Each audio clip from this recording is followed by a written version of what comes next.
آپ جو ہے ان کی تاریخ پیدائش جو ہے وہ 9 جولائی 1903 ہے، یعنی آپ یہ دور بھی آپ نے ذہن میں رکھنا ہے، اور وفات جو ہے وہ آپ کی 24 فروری 1985 ہے۔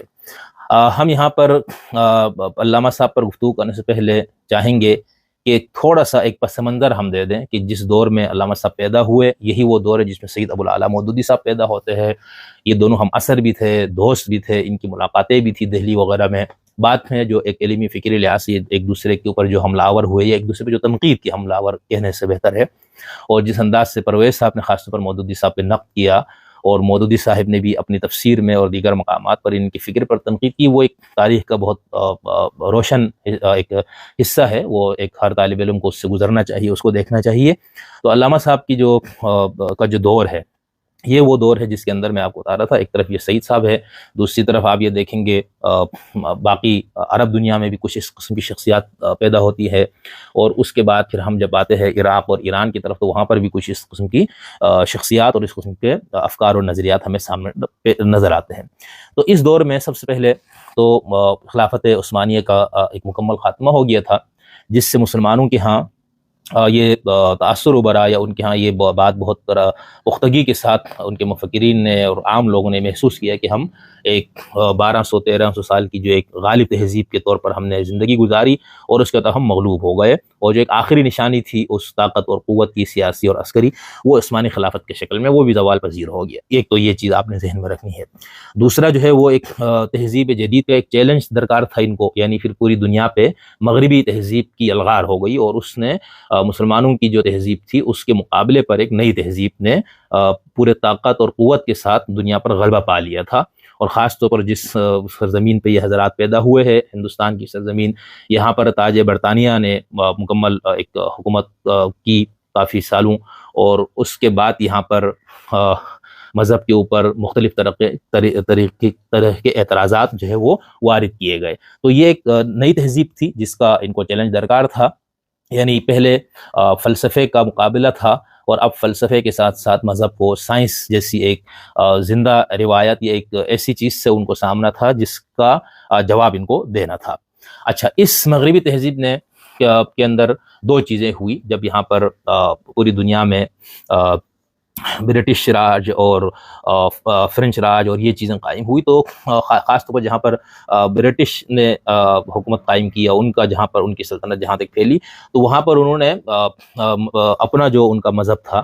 اس کی تبلیغ کا بھی ایک انہوں نے کام کیا، ٹھیک ہے، یعنی عیسائیت کی، اور اس کے ساتھ ساتھ ظاہر سی بات ہے وہ ایک مذہبی آزادی لوگوں کو حاصل ہو گئی تھی، اور ہر طرح کی فکر اور نظریے کو آپ اس کی تبلیغ کر سکتے تھے، یہ اس سلطنت کی خوبی رہی۔ اور اس میں پھر یہ ہوا کہ مذہب کے اوپر، اور خاص طور پر جو اسلام بطور ایک مذہب ان کے سامنے کھڑا تھا، اس کے اوپر کچھ اعتراضات ہوئے، اور یہ جو اعتراضات تھے یہ بطور مذہب اعتراضات تھے، ٹھیک ہے۔ مثال کے طور پر کہ یہ بہت وحشیانہ مذہب ہے، غیر متمدن مذہب ہے، اس مذہب کے اندر تہذیب و شائستگی نام کی کوئی چیز نہیں ہے،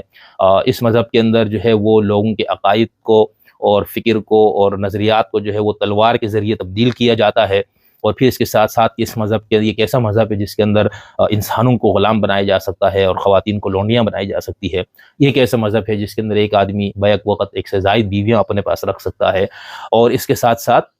اور ایسے کچھ قسم کے اعتراضات تھے جس کو ہم کہیں گے کہ وہ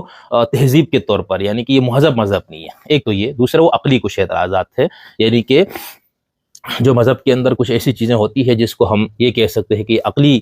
پیمانے کے مطابق یہ چیزیں سمجھ میں نہیں آتی، تو اس کو بھی مورد اعتراض بنایا گیا۔ اور پھر خاص طور جب سائنس کا غلبہ ہوا تو اس کے اندر پھر وہ چیزیں زیادہ ہائی لائٹ ہو گئی، یعنی کہ معجزات، کرامات، قرآن کے اندر جو خاص طور پر بہت ساری ایسی چیزیں بیان ہوئی ہے جس کو ایک سائنسی ذہن جو ہے اس کو قبول نہیں کر سکتا، تو یہ ایک چیز یہاں پر یہ ہوئی۔ تیسرا جو اس دور میں مذہب کے اوپر، اور خاص طور پر چونکہ اسلام بطور طاقتور مذہب موجود تھا، باقی مذاہب بھی تھے لیکن ان کا اتنا نہیں تھا، تو اسلام پر بھی اور باقی نفس مذہب پر جو اعتراضات ہوئے وہ سوشلزم کی طرف سے تھے، یعنی کارل مارکس رحمۃ اللہ تعالی علیہ اور ان کے ماننے والوں نے خاص طور پر یہ تاثر دیا کہ مذہب جو ہے یہ افیون ہے عوام کے لیے، اور اس کے اندر معاشرتی، سیاسی، سماجی معاشی تبدیلی کا کوئی پلان ہے ہی نہیں، یہ تو آپ کو صرف بس یہ بتاتا ہے کہ خدا ہے جس نے یہ سب تقسیم کیا ہے، یہاں کوئی ظالم ہے، کوئی مظلوم ہے، کوئی امیر ہے، کوئی غریب ہے، تو خدا کی تقسیم ہے بھائی، اس پہ صبر اور شکر سے کام لو، آپ کے لیے اگلی زندگی ہے جہاں پر آپ کو یہاں کے کیے ہوئے اعمال کے آپ کو نتائج آپ کے سامنے آئیں گے۔ تو ان کا یہ کہنا تھا کہ یہ ایک تو نظام اس کے پاس کوئی نہیں ہے، دوسرا یہ ہے کہ جو بادشاہتیں قائم ہے، ڈکٹیٹرشپ ہے دنیا بھر میں، یا جو طبقات کا جو سسٹم قائم ہے، اس کو ختم کرنے کے لیے مذہب نہ صرف اس کے پاس کوئی پلان اور منصوبہ اور پروگرام نہیں ہے، بلکہ مذہب اس کو تقویت بھی پہنچاتا ہے۔ یہ بہت بڑا اعتراض تھا۔ اور پھر حاکم کو، یعنی جو بادشاہ یا ڈکٹیٹر جو بھی کرسی اقتدار پہ براجمان ہے، اس کو ہٹانے کا جو ہے مذہب کے پاس کوئی طریقہ نہیں ہے۔ بس خاص طور پر جب آپ مسلمانوں کی جو فقہی اور کلامی کتابوں میں جب ہم خروج کی بحث پڑھتے ہیں، خاص طور پر اس کا تعلق فقہ اور کلام دونوں سے ذہن میں رکھیے گا، لیکن اس پہ زیادہ مفصل بحث جو ہے وہ فقہ میں ہوتا ہے، فقہ میں اس پہ بحث ہوتی ہے۔ یعنی خروج کا مطلب یہ ہے کہ جو حاکم برسر اقتدار موجود جو حکمران طبقہ ہے یا جو حاکم ہے، چاہے اس کو خلیفہ کہے، آپ اس کو بادشاہ کہے، آپ اس کو ڈکٹیٹر کہیں، آپ اس کو کوئی بھی نام دے دے، اس کو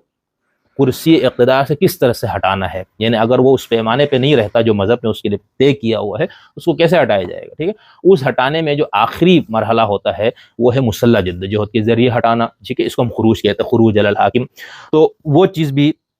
مسلمانوں نے تسلیم کر لی تھی کہ یہ نہ کیا جائے تو بہتر ہے، اس کی اپنی وجوہات ہے، ٹھیک ہے۔ یعنی خاص طور پہ اہل سنت یہاں تو اس پہ امام نووی وغیرہ نے اتفاق اور اجماع کا دعویٰ کیا ہے کہ اہل سنت یہاں یہ کہ آپ حاکم کو ہٹانے کے لیے مسلح جدوجہد نہیں کر سکتے۔ اہل تشیع کے یہاں بھی کچھ اسی قسم کی چیز موجود تھی، اور وہاں پر پھر امام کے ظہور کے ساتھ بہت ساری چیزیں وابستہ کر دی گئی تھی۔ تو یہ بہت بڑا اعتراض تھا، اور یہ ایسا اعتراض تھا کہ اس دور کو آپ ذہن میں رکھیں جہاں پر دنیا میں دو نظاموں کی خاص طور پر لڑائی تھی، کیپٹلزم اور سوشلزم کی، اور اس کے اندر پھر مذہب بھی ایک لحاظ سے بہت طاقت کے ساتھ موجود تھا۔ اس طاقت کو کمیونزم کی طرف سے یا سوشلزم کی طرف سے بہت سنجیدہ قسم کے اعتراضات ہیں، جس سے جو پڑھا لکھا طبقہ تھا یا جو لوگ معاشرے میں تبدیلی چاہتے تھے، جو اسٹیٹس کو توڑنا چاہتے تھے، جو یہ سمجھتے تھے کہ ظلم اور بربریت پر جو قائم نظام اور سسٹمز ہے ان کو ہمیں ختم کرنا چاہیے، ان کے لیے اس کے اندر ایک بہت بڑی کشش موجود تھی۔ اور اس کے اندر پھر خاص طور جب یہ بتایا گیا کہ بھئی یہ ایسا نظام ہے جو آپ کو طبقات کو ختم کرنے والا نظام ہے، یعنی سوشلزم یا کمیونزم کی ہم بات کر رہے ہیں، تو بہت آپ پوری دنیا کی مسلم دنیا کو خاص طور پر دیکھیں تو سوشلزم نے ہر جگہ کامیابی کے پنجے گاڑے ہیں، اور بہت زیادہ پاکستان سمیت اس پہ بہت لٹریچر اس کے رت میں لکھا گیا اس کی حمایت میں۔ تو ایک یہ پورا پس منظر ہے جو میں نے اختصار کے ساتھ آپ کے سامنے رکھا۔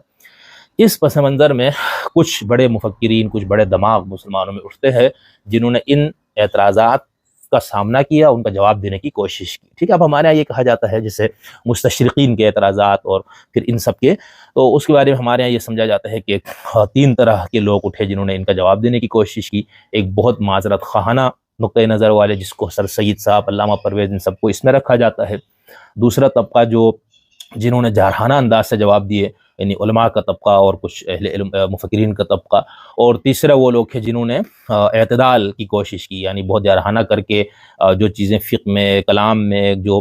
فہم دین کے نام سے جو کچھ چیزیں موجود تھی اس پہ اعتراض ہوتا، انہوں نے تسلیم کیا بھئی یہ اس دور کے حساب سے اس کی تشریح کی گئی ہے، ہم اس کے ذمہ وار نہیں ہے، اور جو چیزیں ان کے اعتراضات جو صحیح تھے اس کو تسلیم بھی کیا گیا۔ تو خیر، تو یہ کچھ مفکرین اس دور کے ہیں۔ انہی میں سے ایک بہت بڑے مفکر، عالم، دانشور، مفسر قرآن جو ہے وہ علامہ پرویز صاحب رحمۃ اللہ تعالیٰ علیہ ہے۔